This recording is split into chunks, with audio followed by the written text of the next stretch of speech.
ये आप देख रहे हो कि ऑटो जो होता है इसकी हेडलाइट होती है, इसको इसके अंदर जो बल्ब होता है वो कैसे चेंज किया जाता है आज हम आपको दिखाएंगे।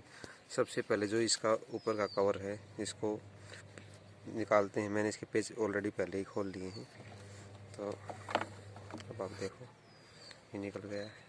अब इसके अंदर ये जो पत्ती लगी हुई है इसको हम रिमूव करेंगे। ये लाइटिंग जो है बाहर निकल चुकी है, आप देख पा रहे हो।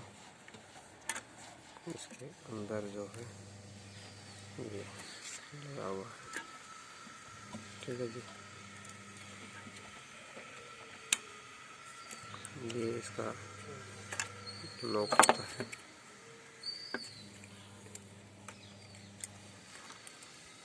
ठीक है जी। बल्ब लगा हुआ, इसी काम में दिलचस्प। कैसे इसको साफ किया जाता है और बल्ब को रिमूव किया जाएगा।